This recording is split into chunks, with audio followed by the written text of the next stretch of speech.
سوبر لقى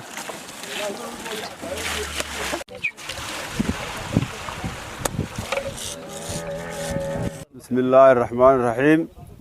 عيالكنا ندول شوقنا وعكوك إلى عبد العزيز علي عبدي لين عربو محسنة أيا الله صوب حي انتي شيخ وحنوسنيي أيا عيالكن لك يعني عيالكن آد باللوغري وخام ما تحولك عبيان آد بالنقوم هذا نقينا هو محسنين تا الله صوب حي إلهي ميسانك حسناتك هاو قدروا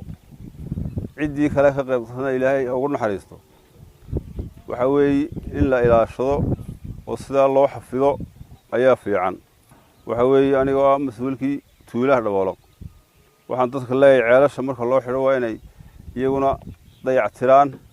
وإلى الشضان وحوي ضد وحن نوجد غير محسنينه ودل إلهي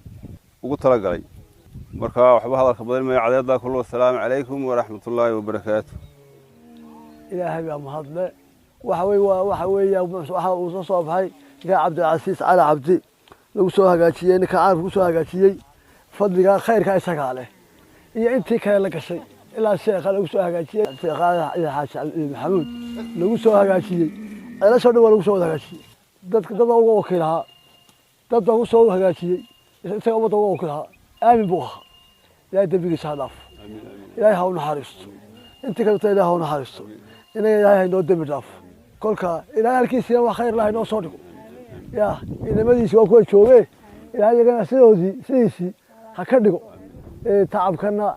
maanta halka la dhigay ninkaas fadli weyn waxa soo ceela wada asbeemada siyaarka biyo meel dhow ay marayaan waa ceel oo ceelkan weeye waa ceel lagu ladnaaday oo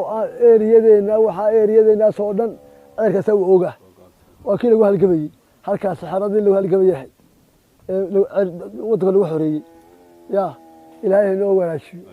السلام عليكم ورحمة الله وبركاته. دمانتي ولا سلامينا waxaan joognaa dooxii dhaboolaq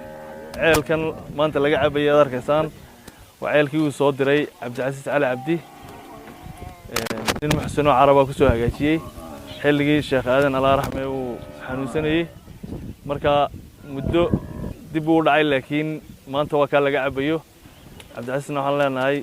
jazakallahu khayr ilaahay idinka abaal mariyo cidii ila soo baxdayba dadka deegaanka waxaan kula talin lahaa inay